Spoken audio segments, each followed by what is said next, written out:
when you've been watching nothing but like absolute bangers, when you get one that it's like, this is good, it feels less because it's like, no, but I've seen men jump out of planes. Like, you know, it's like I've seen C-beams glittering at the, you know, whatever. Tannhauser right. Gate, you know what I'm saying? Greetings, loyal listeners and new recruits. I'm Drew Deach. I'm Travis Newton. And this is GenreVision. GenreVision is a weekly movie club where we discuss horror films, action movies, fantasy flicks, sci-fi cinema, and more. And we continue to partake of our Thanksgiving spread this November with one of our favorite subgenres, Hong Kong action cinema. We're talking about Dragons Forever. This is, I should say, I don't know how, you know, regular we'll try to do this, but we want you all to be able to watch these movies that we do. And if you do have Paramount Plus, this is available on there to stream. I believe it is in its native language with subtitles. That's what I found when I looked it up. Good. This is from 1988. It stars Jackie Chan, Sammo Hung, and Biao Yuen, or Yuen Biao as we knew him when we watched Righting Wrongs. And what's interesting, looking up some stuff about this, is we're kind of coming on the tail end of something here with Dragons Forever. Sammo Hung and Jackie Chan, and I believe Yuen Biao too, they had worked together in movies prior. Oh, yeah. And had good success. This was kind of the last movie for Jackie Chan as an ensemble player. This is, he'd already been focusing on a solo career, but this was the last time he really did one of these pieces before he went off and, made like Rumble in the Bronx and stuff like that. And so you and I, even though we've seen a good handful of these particular movies, mostly made by Golden Harvest, coming in on the tail end, I will say that I felt a little out of the loop because this is a movie that starts off kind of with, well, I shouldn't say it immediately starts off. Our first scene in the movie is kind of a classic, two gangster bosses talking to each other, and one of them gets killed off in a great way. The introduction to our main villain is actually really good. Yeah, I mean, this first scene between the sort of two crime bosses and the deals being made between them, this could have come from any number of Hong Kong martial arts flicks that we've watched. It could have been a Righting Wrongs scene. It could have been like a Police Story 2 scene. It was very familiar territory, and you and I felt immediately at home. It is very apparent, like they want us to know who like the real big bad is, and it's what is it, Boss Wan, I think his name is. Yeah, Hua. Played by Hua Yun. I love the fact that the majority of the lead actors in this are all using some part of their real names and their character names. Oh yeah, Jackie Chan's character is just Jackie. Yeah, everybody's like, Jackie! They do say Jackie a lot. It's Jackie this, Jackie that. Yep. Which always makes me think of the classic Jack Nicholson criticism that he could only play characters named Jack because he wouldn't respond otherwise. But so this opening, it's not just that it could come from any number of, HK action movies. This is very, very well trodden crime action stuff in this opening with two crime bosses, and one of them's got to show that he's it's like the opening of Darkman. Yeah, that's for sure. So it's like, okay, cool. And then the movie started going, and again, maybe it's because these three had made movies that were very popular in Hong Kong. It feels like we really got thrown into the middle of a story. Yeah, and this isn't a sequel to another movie as far as I know. So we get introduced to Jackie Chan's character, and he's talking to a woman in an outdoor restaurant, and they're talking about the specifics of some kind of legal action or like criminal proceeding where there was like a sexual assault case and she's involved, and he wants to know if she needs money for some reason and she refuses it. And it's like, what's going on here? Well, she's talking about, so I can't remember the particular person's name, but she's calling some guy Pothead, whatever his name is. And right. It's clear that and it's like, okay, then a bunch of goons come out and surround her. It's like, okay, so she's involved in some kind of thing with a crime boss guy. Was it the crime boss we just saw? Was it the crime boss we just saw killed? I don't know. And then the movie kept going. Yeah, and you and I both had the same reaction to this introductory scene for Jackie Chan's character. We were like, what's going on? Like, I feel like, we missed a first act here. Like, it feels very abrupt. And part of this, admittedly, might be because you and I were watching it in its original language with subtitles, and we cannot verify the accuracy of the subtitles. The subtitles were good. They were like grammatically correct. There have been times where you and I have watched things with like fan-made subtitles, and fan-made subtitles are, pretty highly variable. But like in this case, these felt like official subtitles. But obviously, things don't translate perfectly from one language to another, and you and I just may have been missing a lot of context. That is fully possible. It is. So I will admit that it may just be a Whitey problem. It very well could be that, if we had watched this dubbed, that we'd have a much better grounding as things went off. But it soon revealed that Jackie Chan's character is a defense attorney, and he's defending this crime boss that the woman that he was talking to was allegedly assaulted by. And immediately we were like, wow, this is a little different from what we're used to in terms of the characters Jackie Chan's played in the movies we've watched. It's like he's what they do in the beginning is like he gets the crime boss off, and the crime boss thing, reaches over to shake his hand, and Jackie punches him. So it's like, okay, he's a defense attorney, but he's not a total scumbag. Yeah, and we had seen similar stuff with Yuen Biao's character in Righting Wrongs, where he was like a prosecutor who like went and did vigilante shit, and the judge was like, kind of waving it off, like the judge knew about it, but like, kind of, would sweep it under the rug for him. And there's a similar thing happening here where like Jackie Chan like bangs this potential like rapist's head into into the table in front of the judge, and the judge is the only one to see it, and the judge is like, oh, didn't see anything. He just wags his finger at Jackie, which is funny. Hey, well, and this is something I think we should make very clear, is that we've done like I said, a good number of these movies, and a lot of them have really good humor in them. They're funny movies. They're fucking riots. A lot of the bathroom scene in Police Story, or is it Police Story 3? Or is it 2? I don't remember. The Police Story 2 has the bathroom scene where Jackie Chan's girlfriend's character follows the boss into the bathroom and he's taking a shit. Yeah. Yes. Yeah. Very funny. Very funny stuff.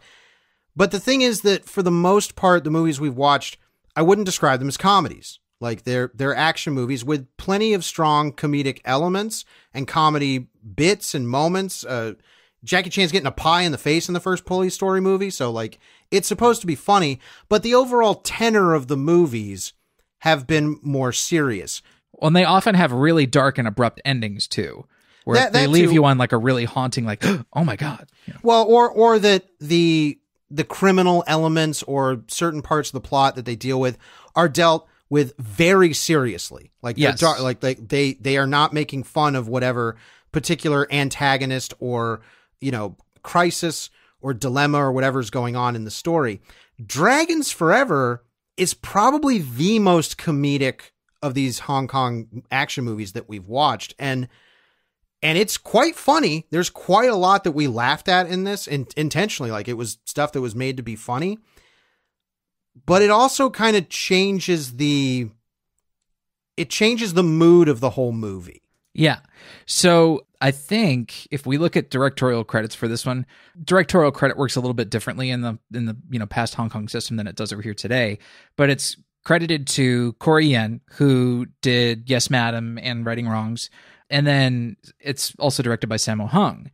This is the first movie we're reviewing that has been directed by Sammo Hung, and it goes, it should go without saying, but we got to say that like Sammo Hung is a comic genius and an incredible martial artist and a wonderful filmmaker. Is this also the first movie that he has been in that we've watched? Yes, I believe so. I thought so too. So that Sammo Hung also had a much bigger notoriety as a comedic actor. Like, of course, Jackie Chan did as well, but you look at that first Police Story movie, it's like, Jackie knows how to have fun, but he's here for serious business and movie making and storytelling. Well, I mean, Jackie Chan has huge range. Like, he could do the dramatic stuff. He could also do the Buster Keaton shit. Absolutely. Yeah. And I mean, I even said when we were watching this, it's like, man, all you need to do is go to a close-up on Jackie's face, and in the smallest details, he can own a scene with his face. Oh, yeah. He's so expressive. Oh, yeah. But Sammo Hung brings a much stronger overall comedic presence to the movie. When we're introduced to his character, it's revealed that he's some kind of like, I want to say like a low life without any bite, because he's selling fake guns to some guys. Yeah. Tries to sell him like big watermelon knives too. That was funny. Yeah, and you know, he's charging these prices. So it's like, okay, he's a criminal element, but he's not a bad guy. Yeah. Like, you know, that's how they want to set it up. And immediately it's like, oh yeah, he's going to be much more goofy and much more leaning on the kind of stoogery of what we've seen in some of these movies, to the point where there are whole sequences built around him being fat. Yeah. You know, Oh, yeah. It's that kind of stuff. Sure. I mean, it's classic kind of Abbott and Costello type, like pairing with him and Jackie Chan, especially. He, you know, when they introduce Yuen Bao's character, there's a lot of fighting between Yuen Bao's character and Sammo Hung's character, and often to like some of the funniest slapstick in the movie. There is one scene where they're in Jackie Chan's character's apartment while Jackie Chan's character is on a date, and they can't stop fighting. That scene's fucking hilarious. Well, that's something else we should say, is this is not only more of a comedy, it's a very specific type of comedy, and that's a comedy of errors. Yes. First. Yeah, there's a lot of comedy of errors and just straight slapstick.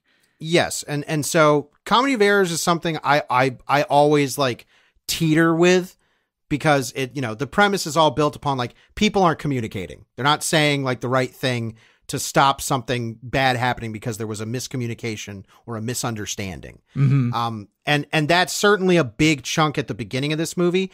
When you put that on top of the rapid fire plotting that we were being exposed to, where it's like, okay, not only is it rapid fire plotting, but it's also a bunch of legal stuff going on. There's a woman with a fishery and her fish are dying because some guy's plant is, the chemical runoff is affecting it. And it was, we know the guy who runs the chemical runoff plant is the big bad crime boss from the opening sequence. We know that. Who's always just smoking a cigar like the good cartoon baddie he should be. Oh yeah, puffing away on that cigar, like really sucking them shits down. Yeah. I absolutely love him as a bad guy, played by Yuen. Just great stuff. But so you put on, it's more comedic. It's a comedy of errors. The plot's going by very, very quickly in the first act to set things up. It ended up being a little too much for us in terms of getting a full grasp of, all right, what's the story here? Who are these characters and how do they relate to each other? Yeah, and the movie, at least, you know, from the way that we saw it, appeared to gloss over a lot of that stuff in favor of, like, you know, talking about like who was the lawyer that was representing whom, and we were getting caught up on the details because that's the kind of, you know, plotting structure we're used to from American cinema, or I guess you could call it Western cinema. And it turns out we really should not have worried about it, you know, because it got to a point where the grand specifics of like who represents whom and all that sort of stuff didn't matter nearly as much as I thought it did. By the time, you know, the movie sort of shifts gears into focusing more on the romance aspects, that's when things start to really click in, because it ultimately is about people from alternate sides of this lawsuit falling in love. So Jackie Chan's character falls in love with the attorney that represents the head of the fishery, whereas he's the attorney who, you know, represents the chemical plant at first.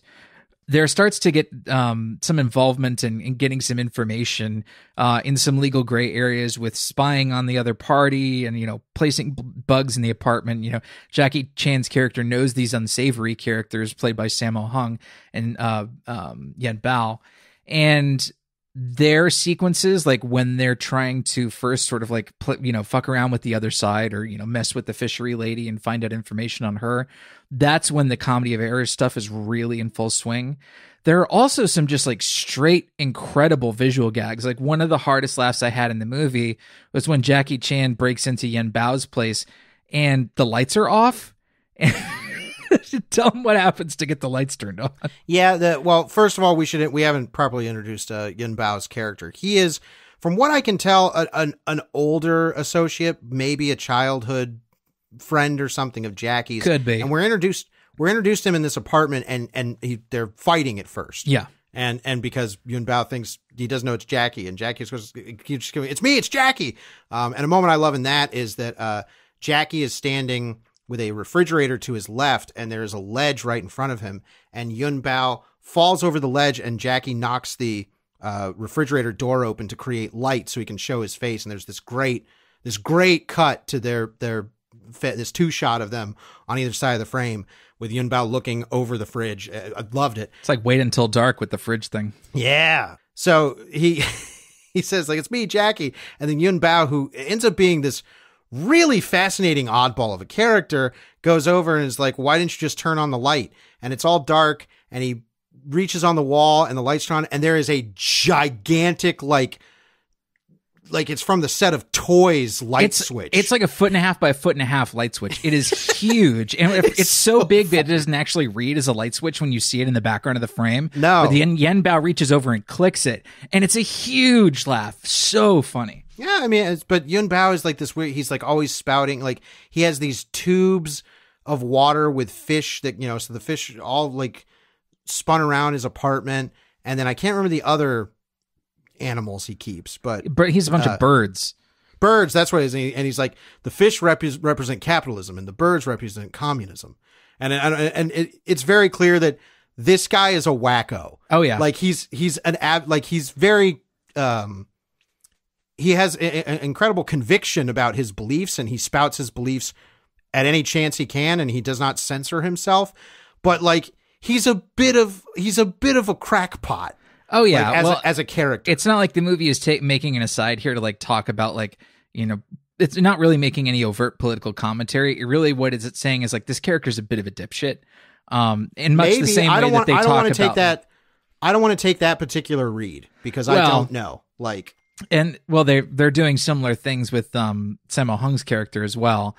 Talking about him, having his like wiles and like certain, creative things, him conning the two guys out of the guns. Their sort of clash, like when these two finally meet, these two associates, Luke and Timothy as they're credited, when they finally meet, that's when like the fireworks really started for me.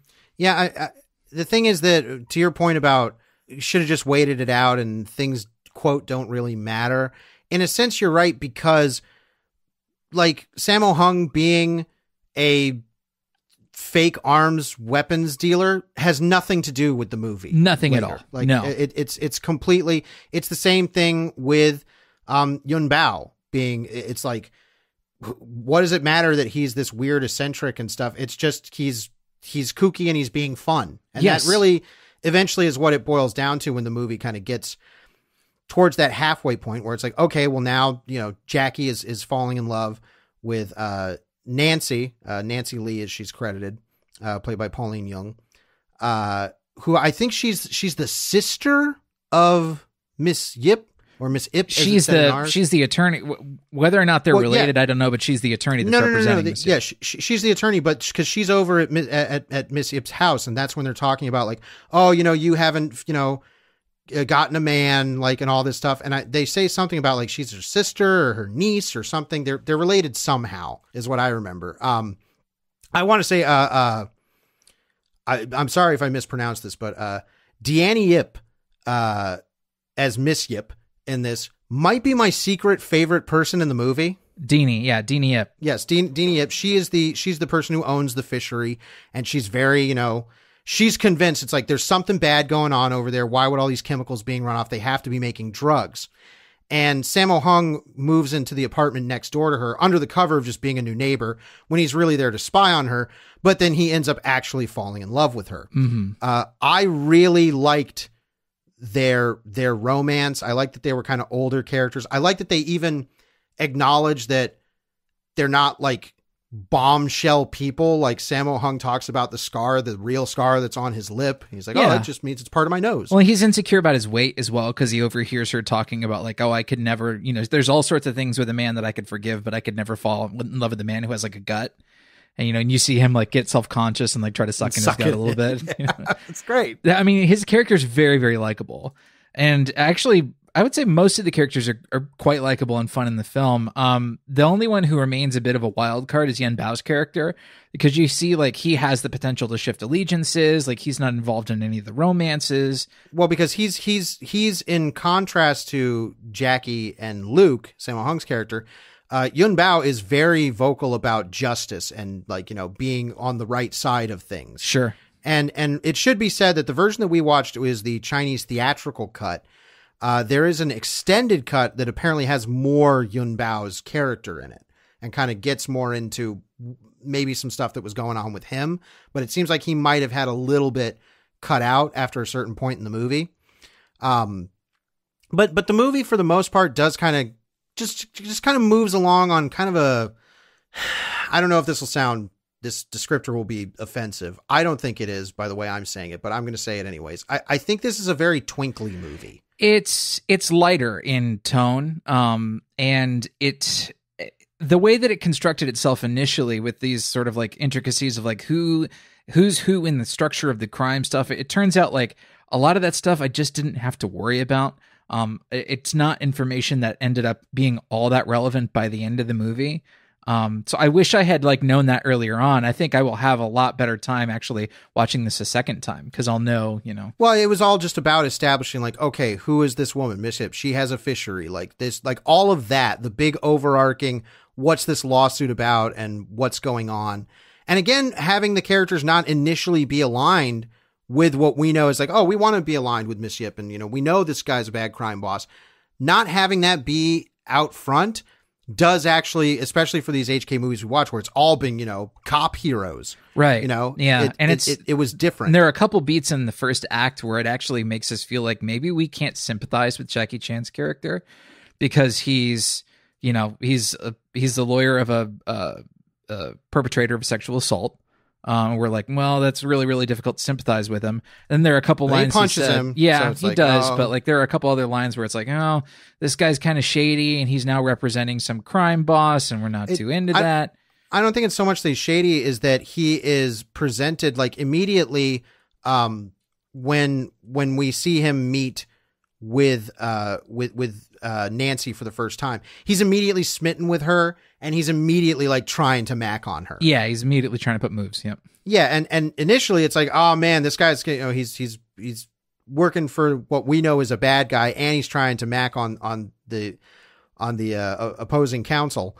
But then eventually, through this comedy of errors and through Jackie just absolutely making a fool of himself during their first date, there is an endearment that builds. Like that first scene where it's like, okay, he brings her over, but then Sammo Hung's accidentally in his apartment, as is Yuen Biao, and he's trying to hide them all the time, and they keep fighting. This sequence had me in stitches. This was so fucking funny. There's so many good gags. The part where he tries to put Sammo Hung in like the bureau or the wardrobe. And what's funny? What's funnier before that? When he tells Sammo Hung to hide, and Sammo Hung just like leaps up into a little like shelf and puts a lamp in front. It's like a little alcove, and he puts a lamp in his lap and just hugs the lamp and hides it. Yeah, that's fucking hilarious. And then when he has to hide behind the sofa and his butt sticking out, yeah, it's all so simple but remarkably effective and super funny. When they put him in the wardrobe and the wardrobe explodes from the pressure of his gut coming against the door. Oh, it's great. Or when he's fighting with Yuen Biao upstairs, and Jackie looks over at Nancy and he's like, "I forgot to turn off my alarm clock radio. I got." Well, what eventually happens is like this is very like classic old school goofball screwball farce comedy where it's like they're trying to sit down for dinner. She barely even gets a bite of steak in. Yeah. And he has to keep running back and forth like, oh, I have to do this. So he eventually shoos her out, and then he goes back and fights them and gets a black eye and comes up to her. He's like, oh yeah, it's what do you need? And she's like, why do you have a black eye? He's like, oh, I don't have that. She's like, well, I forgot my coat. Okay, hold on a second. And he runs back to where they are. They fight again. He gets punched. He gets a bloody nose and comes back with her coat. And he's like, oh, here you go. She's like, your nose is bleeding. He's like, no, it's not. Goodbye. Yeah. Oh, it's real fucking funny. Yeah, I greatly enjoyed all the slapstick stuff and the comedy of error stuff. They do it so well. Yeah, I think something else in relation to the other HK movies that we have is that thematically this is pretty thin. Oh yeah. Like it's very basic, like what we... because so many of the police story movies, like, oh, we're talking about like crime and corruption and, real shit. Whereas this is just interested in being very light and fun. And while there's the thinnest of, political messaging and like, oh, the crime boss is polluting, the good business here. That's about it. Like there's otherwise the thematic stuff you would look at would just be how the romances work. Yeah, I mean, the movie's really concerned with this just having a good time primarily, and I certainly appreciate that. And it is, like, for the most part, a really good time. The only thing that threw me for a loop And the only thing that I think could have worked better is, just a little bit more setup in the first act. Not necessarily that they had to spend more time, but like choosing which scenes to introduce our characters with, and like what kind of exposition they're able to drop through dialogue. It was just a structure I wasn't used to, and I wasn't feeling like I was getting the proper exposition and what I needed. I think with that in particular, it's primarily Jackie's entrance. Yes. Like Jackie's first scene. The way we're introduced to Sammo and Yuen Biao, it's like, yeah, that works. I get these characters, but it really feels like we dropped into the back half of an episode of Jackie Chan, Kung Fu defense lawyer. Right. Like, but I mean, even in episodes of TV, they drop it enough times. Like, it's like checking in with a radio show. Like, radio DJs will tell you their name all the time. It's like, I've been listening all day, motherfucker. Of course I know what your name is. Yeah, but it's for the people who are tuning in. Even then, I feel like, plot-wise, I was a little bit lost. But by the end of the movie, when the romance stuff starts happening and it's clear that the movie is sort of shifting priorities, again, those allegiances and the way that the romance, like, contextualizes them made the movie so much simpler and easier to digest and a lot more fun, ultimately. And the way it's acted, I think the two romances like are really well acted, and that sells because the thing is the romance that's going on is absolutely like, if you actually broke it apart, is real. It's like this is toxic. This is bad. Oh yeah, like this is not good. Like Sammo Hung's out here with a megaphone, like yelling. That seems fucking hilarious. It's so funny, but it's like, yeah, if you think about this in reality, this is that someone arrest that man. But like, as a big screwball romantic comedy that also has great action, it's great. I mean, I'll say this, like there's like any of these movies, you could just sit there and go frame by frame of each action scene and pick out a really cool moment that went by so fast you hardly had time to really realize how cool it was. There's some great chair flinging shit in Jackie's introductory scene at the restaurant. Love that. When he takes Nancy onto this yacht for a date, and there's the crime boss is like, it's an opposing crime boss because there was a fight in a bar where Mr. Wah that Jackie's representing was there, and a bunch of goons tried to come and pretty much assassinate him, and then all three of our leads were able to hold their own and do some awesome shit. The opposing gangsters decide they want to eliminate Jackie, so he goes on this date with Nancy on a yacht, and everybody on the yacht is actually part of this crime gang. And so we get some great fight scenes, some great throwing stuff. My favorite one being that Jackie kicks a guy off the top of the yacht into the ocean, which is so dope. And of course, that one's great. I love the final guy where he like comes upon him and the guy just willingly jumps overboard. That's always a good gag. The guy he slams on top of the bar and then later kicks off the bar. That's fucking incredible.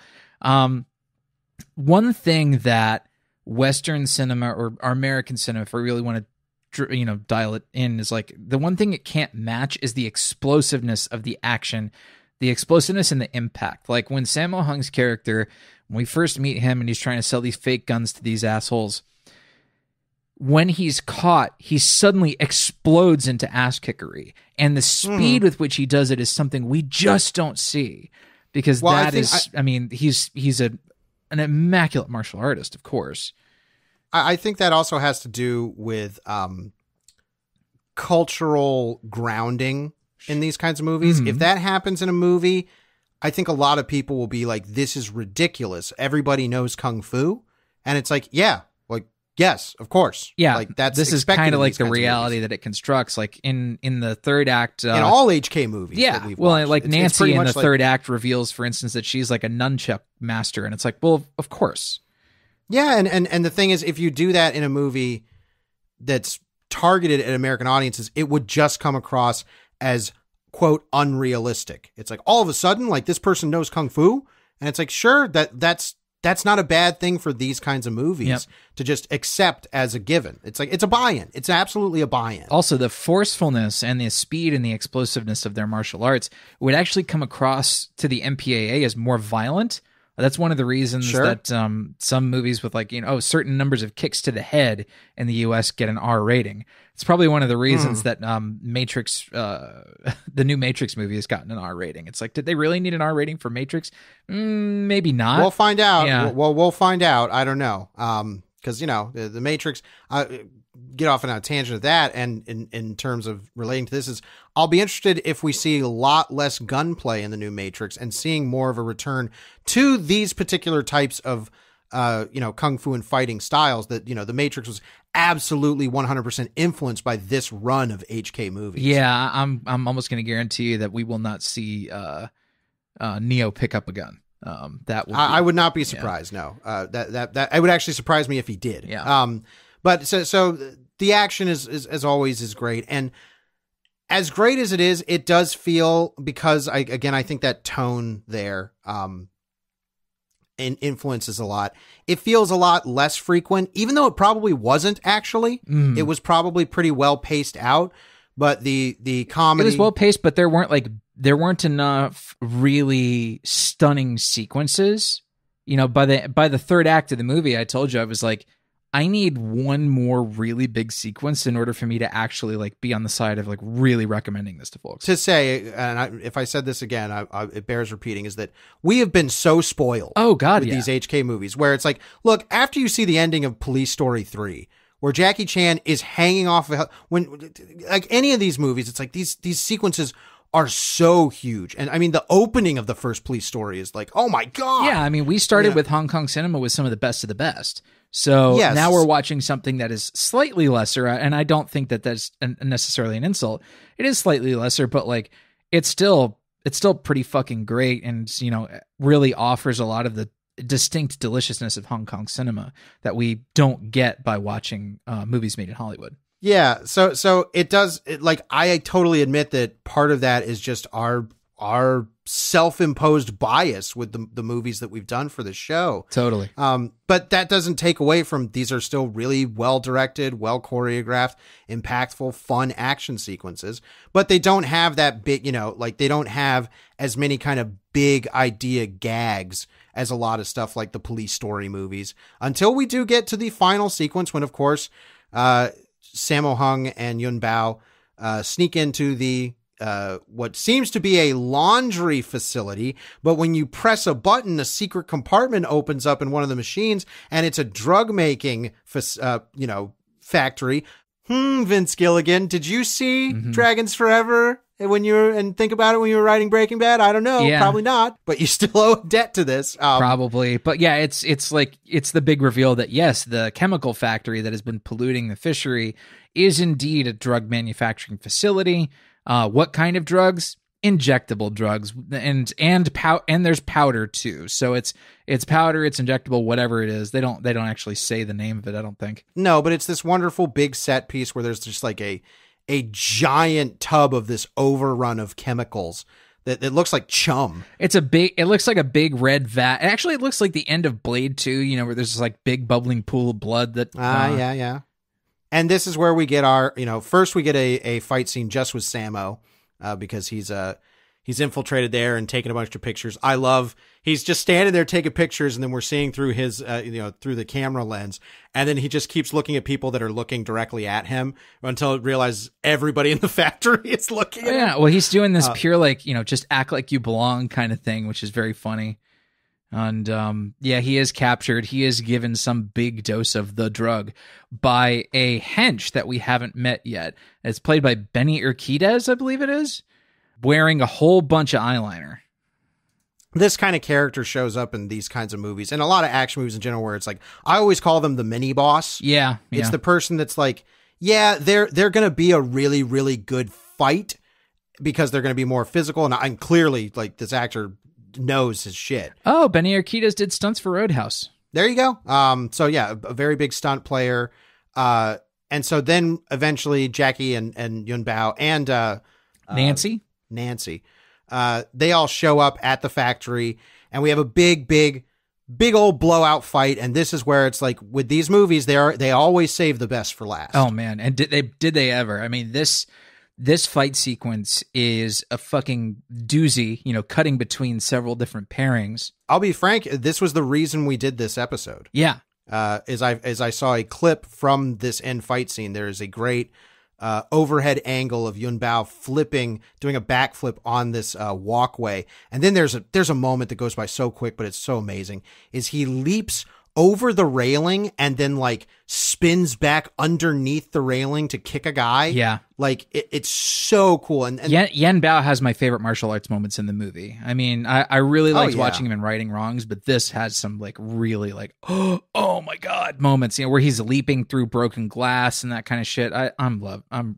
really loving what Yuen Biao does in this movie. Well, just there's flips that he and I believe Jackie make where they flip off of a walkway onto this like single beam that's kind of splitting the room. Yeah. And my heart went through my ass because it was just like, oh my God. Like that's so precarious. Drew doesn't like the heights. Yeah. No, I was like, if you slip, I mean, I pray to God somebody's underneath there because I can't believe you did that as a human being. Like it's real real superhero shit. And so you get people getting knocked off of railings and so much glass breaking in this, and knowing Hong Kong, I'm sure some of that was not sugar glass. It is just incredible stuff. The dispatching of Mr. Wah, our big boss, in which there's a moment where Jackie is fighting him and he smacks his cigar and these big embers just fly everywhere. Yeah. It had to be it had to fucking hurt because I would assume so. I used to be a smoker, and I once burned my finger with the glowing ember of a cigarette, and damn, that shit hurt. They were fighting with a real cigar, and he was sucking down these cigars. Also, the acrobatics of this crime boss as he's leaping through like the stairway railings and stuff like that. It's like, damn, okay, all right. Oh yeah, he's not slouching. I love in that moment when Jackie knocks the cigar out, and then he immediately produces another cigar out of his jacket and starts smoking because he's just got this giant smoke cloud around him at all times. Holy shit, this guy's one of the landlords in Kung Fu Hustle. Ah, there you go. Oh man. Okay. Yeah. So yes, but eventually Sammo Hung, who has been knocked out with the drug, gets back up and he's able to get a needle and sticks it into Mr. Wah, and they're about to have a fight, and then Mr. Wah starts doing this great pantomime I'm tweaking out moment. Oh yeah, his slapstick acting of like I'm ODing on whatever this is very funny. And then he gets smacked into the giant red pool. Ah, yes, so good. And evidently, whatever is in the red pool is incredibly toxic, and maybe kills him. I don't know. Probably. yeah. I'm gonna go with yes, but yeah, the final fight scene is honestly worth the whole movie. It's that good. The stuff leaping in and out of the windows and the sheer amount of glass breaking, it's the jaw-dropping thing for me. And the big showcased fight between Jackie Chan and Benny Urquidez, worth the price of admission. I'd say it's awesome. Really, it's awesome. all good. Yeah. Everybody gets to shine, and then we get a final, very comedic moment in which Sammo Hung is cradling Yuen Biao as they come out, and the police are there. And then he immediately sees Miss Ip, who they've got their romance going, and he just throws Yuen Biao to the side and runs to her. This is a fun one. Certainly, I mean, and again, in the spectrum of these HK movies that we've watched, unfortunately, this is probably on the lowest rung for me. But like, the lowest rung of one of these is like some of the best American action movies I've ever seen. Sure. Like this is still a really fun time. And like you said, I think revisiting it now that I know what the character dynamics are, I think I would be much easier to kind of, not have to worry about that while I'm enjoying the very good humor. Like, this movie's really funny. Oh, yeah. Like, it's a very funny movie. Yeah. I would say going in, the only note I have, if you're watching this fresh, is like, don't let the first act trip you up with plot stuff and character introductions. Cause it may stumble a little bit, but it really picks itself up later. You'll figure it out. Yeah, exactly. Yeah. But now we can head over to the shelf where we pick a movie that might act as a good pairing or substitute for our main topic. And you, loyal listener, can contribute to the shelf by going to GenreVision.com and commenting on the post for this episode with your own shelf pick.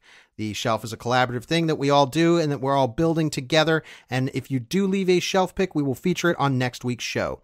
Travis, what are you going to pull off the shelf for Dragons Forever? Another movie that we've done starring Yuen Biao and also directed by Corey Yuen is Righting Wrongs. This is the movie I immediately first thought of as sort of like the dark mirror version of this movie where it is very funny. Like, it definitely has its really funny beats.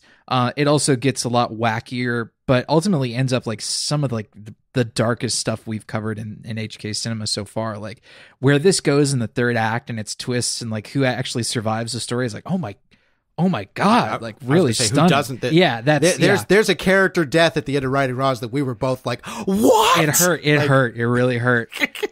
So, and yeah, Right and Wrongs is awesome. It's way up there on our lists for the best movies that we've covered on the show this year. Mm-hmm.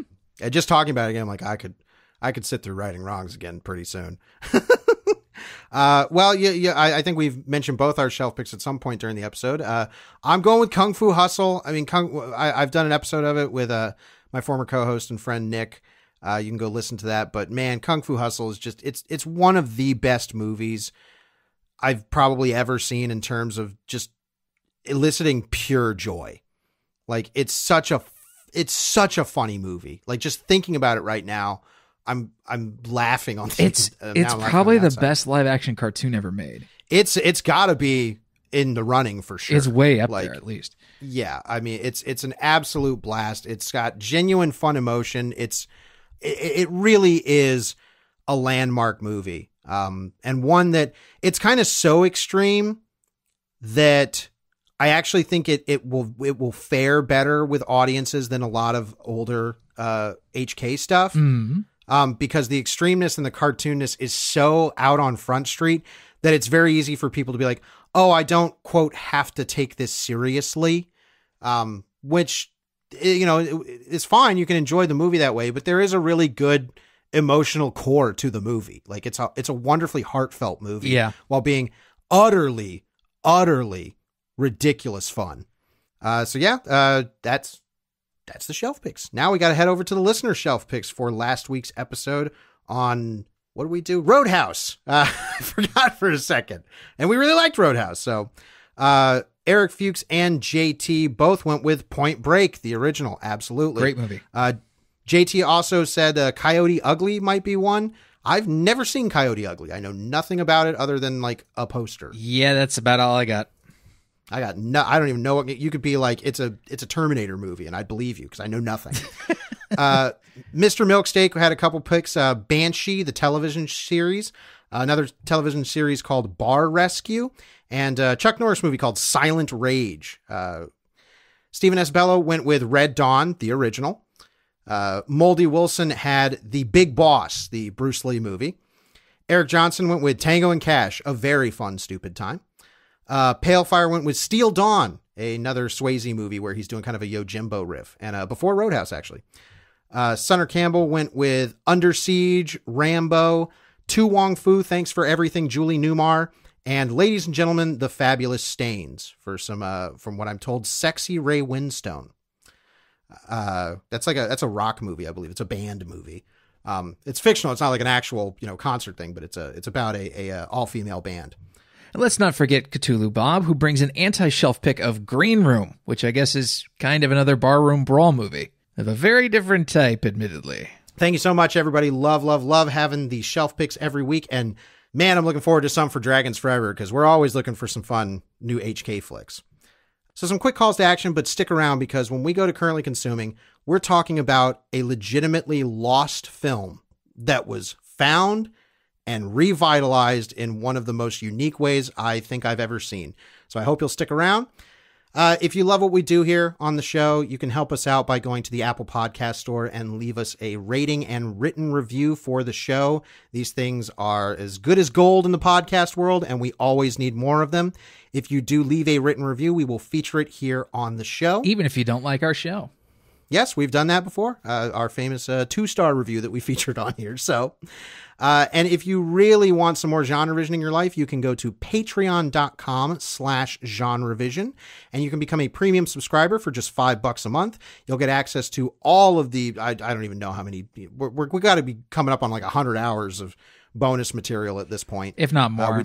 It's a lot. We do monthly Currently Consumings where we talk about just a whole bunch of stuff that we watched that we weren't able to talk about on the show.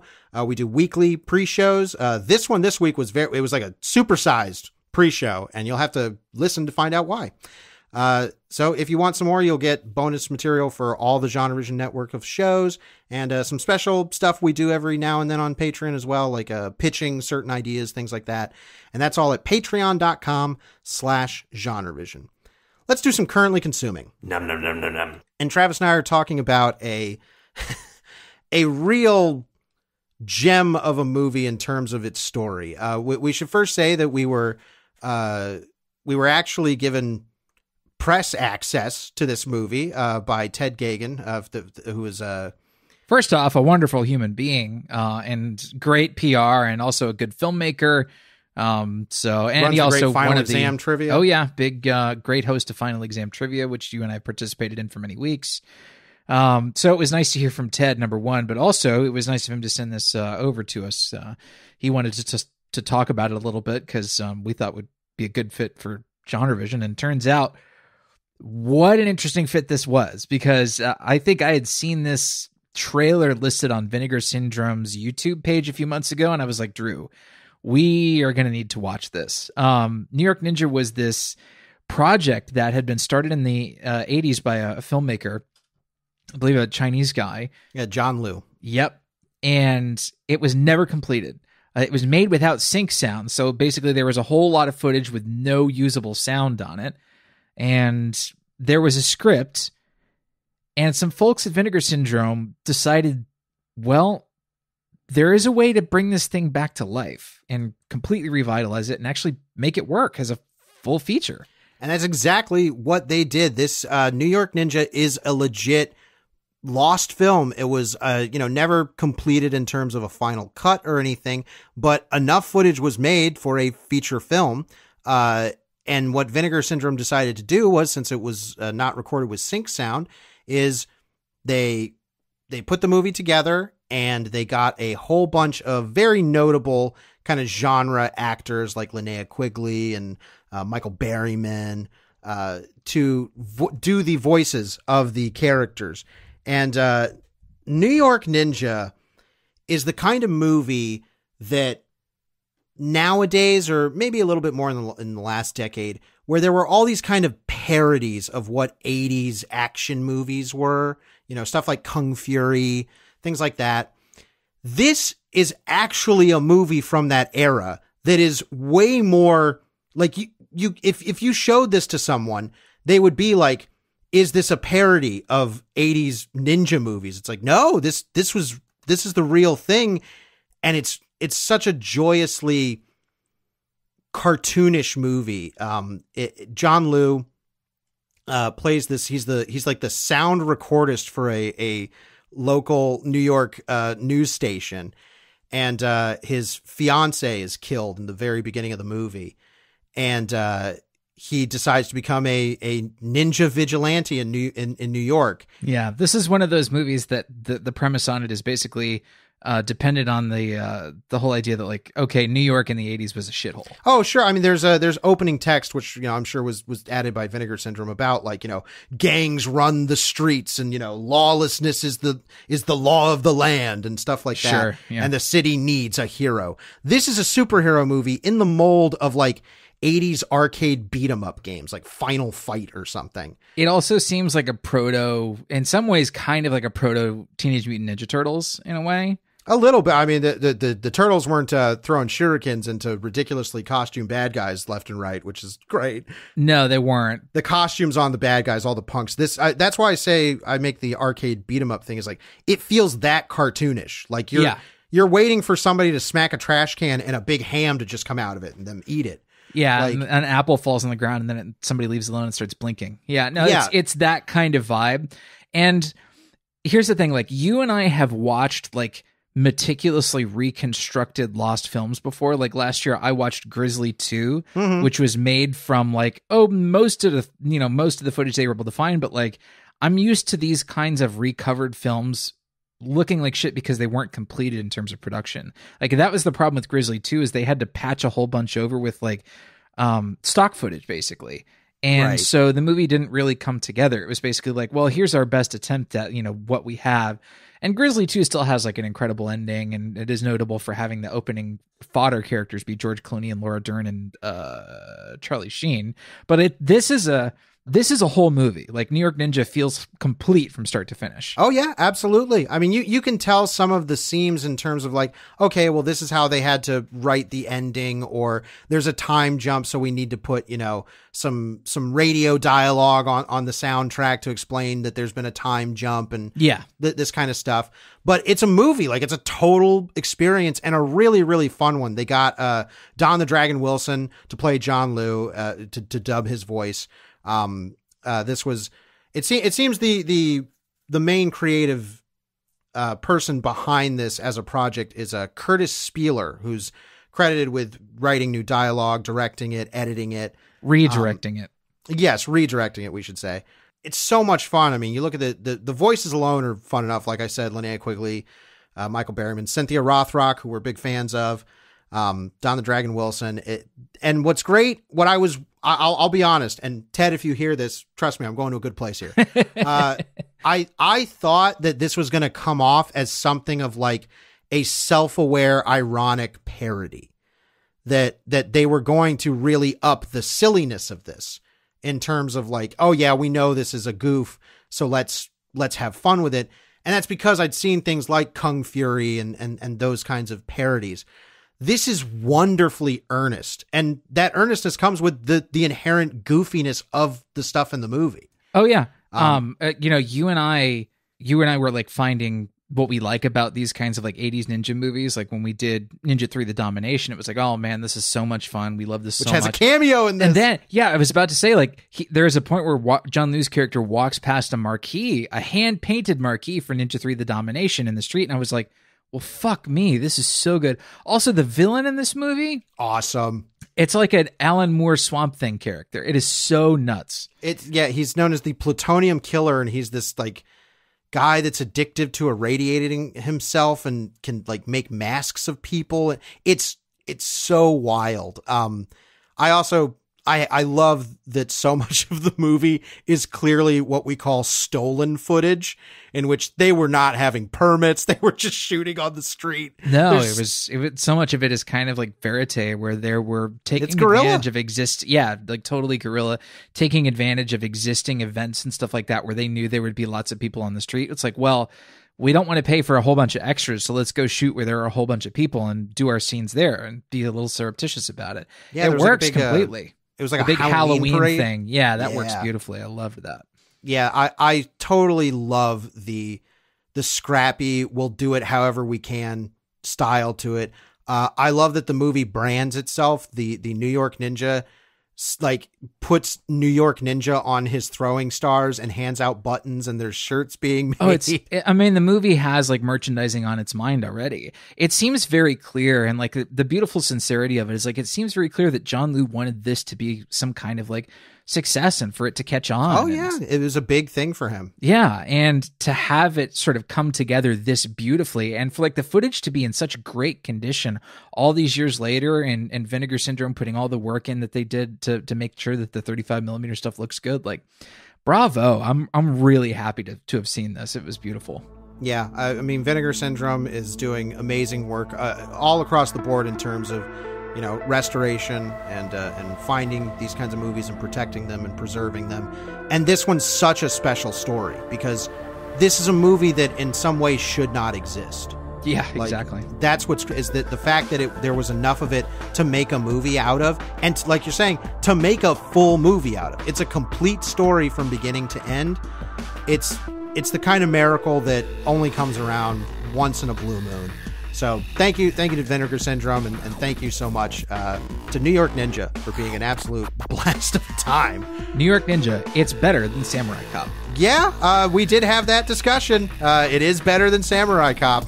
So if you know your bad movies, that might be a reason to check it out. But we will be concluding our Thanksgiving spread with not new release movie, but a new release movie for this year. We're going to be watching Edgar Wright's Last Night in Soho. We'll close out November in our Thanksgiving spread with Last Night in Soho. We hope you will be watching along with us, and you'll be back next week to listen to us chat about it and talk about it in the comments at GenreVision.com. As always, we want to thank you so much for listening. I'm Drew Deitch. I'm Travis Newton. And we will see you next week. Right here on GenreVision.